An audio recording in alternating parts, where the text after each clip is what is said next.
ইতিহাস সাক্ষী এই বাংলার জমিনে ইসলামিক দলগুলোর মধ্যে যতবার ঐক্যের ডাক এসেছে, এই চরমোনাই পীর সাহেব বাপদাদার ব্যবসাকে অক্ষুণ্ণ রাখার জন্য ততবারই পিছন থেকে ছুরি মেরেছে।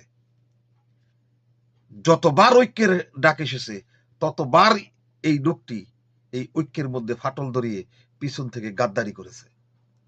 আপনারা সম্প্রতি দেখেছেন এই কাজকে কেন্দ্র করে যখন নাকি জামাত ইসলামের ঐক্য বিনষ্ট করে এই 11 দলীয় জোটকে তুচ্ছ তাচ্ছল্য এবং তোয়াক্কা করে যখন তারা জোট থেকে বেরিয়ে গেলেন, সারা দেশে এই সমস্ত জর্দাখোর, পানখোর, নালায়েক, নাফরমান মিষ্টি বিতরণ করেছে, যেন মনে হয়েছে ইসলামের ঐক্যকে বিনষ্ট করে দিয়ে তারা খুব মজায় আছে।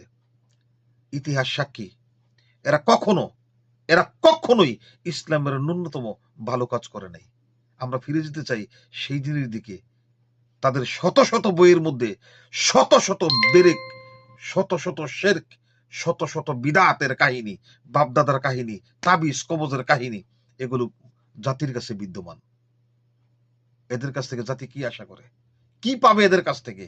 ইতিহাস সাক্ষী এরা যতবারই ঐক্যের ডাক এসেছে ততবারই পিছন থেকে ছুরি মেরেছে। এটা চরম সত্য কথা। বুঝে নিবেন, বুঝে শুনে আপনারা কাজ করবেন। যাদের ঈমান টাকার কাছে বিক্রি করে দেয়, তাদের কাছে জাতি কোনো কিছু শিক্ষা নিয়ে উপকৃত হবে, অসম্ভব কশিং কালো হবে না। কথাগুলো যদিও ভালো লাগে নাই, ভালো লাগবে না অনেকেরই। সত্য কথা তিতা, অতএব আল হাক্কু মুর বলে গেলাম। মনে রাখবেন। আসসালামু আলাইকুম ওয়া রাহমাতুল্লাহি ওয়া বারাকাতুহু।